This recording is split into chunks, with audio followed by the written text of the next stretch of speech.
स्वागत है। आज के सेशन में बात करने वाले हैं उत्तर प्रदेश पुलिस भर्ती 60,244 पदों की जो परीक्षा हमारी 17 फरवरी तथा 18 फरवरी को निर्धारित की गई है, उसमें जो हमारे हिंदी के 37 क्वेश्चंस पूछे जाएंगे उनसे संबंधित सेशन आज हम करने वाले हैं। ये हमारा है प्रैक्टिस सेट नंबर 6। इससे पहले के सेशन देखने के लिए यूट्यूब जे स्टडी यूट्यूब चैनल की प्लेलिस्ट में पहुंचेंगे। वहां जाके आपको यूपी पुलिस भर्ती 60,244 के नाम से प्लेलिस्ट बनाई गई है, उसमें जाके आप इससे प्रीवियस सेशन सब देख पाएंगे। और चलते हैं क्वेश्चन नंबर 1 के साथ। पहला प्रश्न में दिया गया है, गोदान किसकी कृति है? गोदान किसकी कृति है? ऑप्शन 1 हमें दिया गया फणीश्वरनाथ, ऑप्शन 2 हमारा प्रेमचंद है, ऑप्शन 3 अज्ञे जी है, ऑप्शन 4 है जयशंकर प्रसाद। सही जवाब हो जाएगा इसका ऑप्शन नंबर 2 अर्थात प्रेमचंद। गोदान जो है वो प्रेमचंद जी की कृति है। अगले प्रश्न पर आते हैं। गागर में सागर भरने का कार्य किस कवि ने किया? बिहारी, ऑप्शन बी रस खान, ऑप्शन सी घनानंद और ऑप्शन डी सूरदास। सही जवाब हो जाएगा हमारा ऑप्शन नंबर ए अर्थात गागर में सागर भरने का कार्य बिहारी जी ने किया। तितली किसकी रचना है? जयशंकर प्रसाद, ऑप्शन बी आचार्य रामचंद्र शुक्ल, ऑप्शन सी श्याम सुंदर दास और ऑप्शन डी आचार्य महावीर प्रसाद द्विवेदी। सही जवाब हो जाएगा इसका ऑप्शन नंबर 1, तितली जो है वो जयशंकर प्रसाद की रचना है। दुष्कर में कौन सी संधि का प्रयोग किया गया है या कौन सी संधि होगी? स्वर संधि, ऑप्शन बी व्यंजन संधि, ऑप्शन सी विसर्ग संधि और ऑप्शन डी है इनमें से कोई नहीं। सही जवाब होगा इसका ऑप्शन नंबर सी, दुष्कर में विसर्ग संधि यूज की गई है। षड्यंत्र का संधि विच्छेद करने को कहा गया है। षड्यंत्र का सही संधि विच्छेद हो जाएगा आपका षट प्लस यंत्र अर्थात ऑप्शन नंबर 1 सही जवाब होगा। निम्नलिखित में से इंद्र का पर्यायवाची शब्द नहीं है। यह शब्द आपके लिए बहुत महत्वपूर्ण रहता है। पर्यायवाची है और पर्यायवाची नहीं है। इसने पूछा है इंद्र का पर्यायवाची शब्द नहीं है।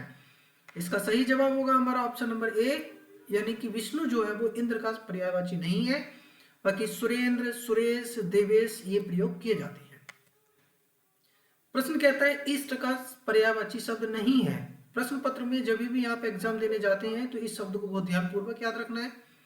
सही जवाब हो जाएगा इसका ऑप्शन नंबर डी अर्थात जिसे हम कहेंगे कि काम्य, अभीष्ट और अभिप्रेत इनमें से कोई भी शब्द इष्ट का पर्यायवाची शब्द नहीं है। प्रश्न कहता है आध्यात्मिक का विलोम क्या होगा? आध्यात्मिक का विलोम पूछा जा रहा है। सही जवाब होगा इसका ऑप्शन नंबर ए, आध्यात्मिक का जो विलोम होता है उसे हम सांसारिक कहते हैं। अगर सेशन पसंद आ रहा है तो लाइक करके साथियों के साथ शेयर जरूर करें। प्रथम बार जुड़े हैं तो चैनल को सब्सक्राइब करके बेल आइकन दबाना ना भूलें ताकि आने वाली हर एक वीडियोस का आपको नोटिफिकेशन मिल सके। किसी भी प्रश्न में कोई कंफ्यूजन होता है तो कमेंट सेक्शन में जरूर अपनी प्रतिक्रिया दें। आरोहण का विलोम शब्द क्या होगा? सही जवाब होगा इसका ऑप्शन नंबर सी, आरोहण का जो विलोम होता है उसे कहा जाता है अवरोहण। आकर्षण का विलोम शब्द क्या होगा? सही जवाब होगा आकर्षण का जो विलोम होता है उसे कहा जाता है विकर्षण यानी ऑप्शन सी। जीतने की इच्छा रखने वाला क्या कहलाता है? यानी कि वाक्य के लिए एक शब्द हमारा है, जीतने की इच्छा रखने वाले को कहा जाता है जिगीषा। ऑप्शन 1 हमारा बिल्कुल सही जवाब होगा। भोजन की इच्छा रखने वाले को क्या कहा जाता है? इसका सही जवाब हो जाएगा हमारा ऑप्शन नंबर डी यानी भोजन की इच्छा रखने वाले को जिगुस्सु कहते हैं। लक्ष्य, लक्ष्य जो है उसका तद्भव शब्द हमसे पूछा गया है, क्या हो जाएगा? तो लक्ष्य का तद्भव शब्द हो जाएगा इसका लाख अर्थात ऑप्शन ए हमारा बिल्कुल सही जवाब होगा। किसी भी प्रश्न के ऑप्शन में या फिर आंसर में कोई कंफ्यूजन होता है तो भी आप कमेंट सेक्शन में अपनी प्रतिक्रिया अवश्य दे सकते हैं, आपकी बात को पूर्णतः ध्यान दिया जाएगा। दुर्जन में कौन सा उपसर्ग प्रयोग किया गया है? सही जवाब हो जाएगा इसका ऑप्शन नंबर सी, दुर्जन में दुर उपसर्ग का प्रयोग किया गया है। दुर्योधन शब्द में प्रयुक्त उपसर्ग बताना है। दुर्योधन शब्द में किस उपसर्ग का प्रयोग किया गया है? इसका सही जवाब हो जाएगा हमारा ऑप्शन नंबर 1, दुर्योधन हो, दुर्जन हो, दोनों में ही दुर शब्द का उपसर्ग के रूप में प्रयोग किया गया है। अभिमान शब्द में क्या उपसर्ग है यह बताना है। अभिमान में अभि उपसर्ग का प्रयोग किया गया है अर्थात ऑप्शन नंबर डी बिल्कुल सही जवाब हो जाएगा। चलता पुर्जा का अर्थ क्या है? चलता पुर्जा जिसका सही अर्थ हो जाएगा हमारा ऑप्शन नंबर सी, चालक और व्यवहार दोनों कैसे हैं? कुशल हैं अर्थात चलता पुर्जा।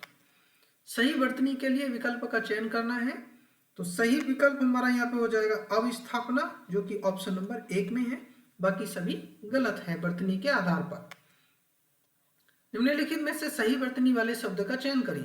सही जवाब होगा इसका ऑप्शन नंबर बी, यानी कि आवर्जन जो है हमारा वर्तनी के आधार पर सही है। अगला प्रश्न कहता है किलक अरे में नैनियारू इन दांतों पर मोती वारू। उपरोक्त जो पद्यांश है इसमें कौन से रस का प्रयोग किया गया है या कौन सा रस है? सही जवाब होगा इसका ऑप्शन नंबर बी, यानी कि यहाँ पे वात्सल रस का प्रयोग किया गया है। मैं जो नया ग्रंथ विलोकता हूं भाता मुझे सो नव मित्र सा है। देखूं उसे मैं नित सार वाला मानो मिला मित्र मुझे पुराना। ये दोहा है, चौपाई है, इंद्रवज्रा है या बरवे है, किसका भाग है? सही जवाब होगा इसका ऑप्शन नंबर सी, अर्थात ये इंद्रवज्रा है। चपक हरवा या चंपक हरवा अंग मिले अधिक सुहाए। जान परेश ये हीरे जब कुमलाए। ये हमारा दोहा है, चौपाई है, बरवे है या कुंडलियां है, ये पूछा जा रहा है, अर्थात किसका उदाहरण है? सही जवाब होगा इसका ऑप्शन नंबर बी, अर्थात ये चौपाई है। भर लाऊं सीपी में सागर प्रिय मेरी अब हार विजय क्या। उपरोक्त पद्यांश में किस अलंकार का प्रयोग किया गया है या किस अलंकार का ये उदाहरण है? सही जवाब हो जाएगा इसका ऑप्शन नंबर डी, अर्थात विरोधाभास। अगला प्रश्न कहता है वीरगाथा काल के सर्वश्रेष्ठ कवि कौन माने जाते हैं? ऑप्शन 1 है चंद्रवरदाई, ऑप्शन 2 है जगनीक, ऑप्शन 3 दलपत विजय और ऑप्शन 4 है अपना विद्यापति। इसका सही जवाब होगा ऑप्शन नंबर ए, अर्थात चंद्रवरदाई। पृथ्वीराज रासों के रचनाकार कौन है, ये पूछा जा रहा है। सही जवाब होगा इसका भी ऑप्शन नंबर बी, यानी कि चंद्रवरदाई। कबीरदास की भाषा क्या थी? तो सही जवाब होगा इसका option number C, Kabirdas ji की जो भाषा थी वह थी सतुक्कड़ी।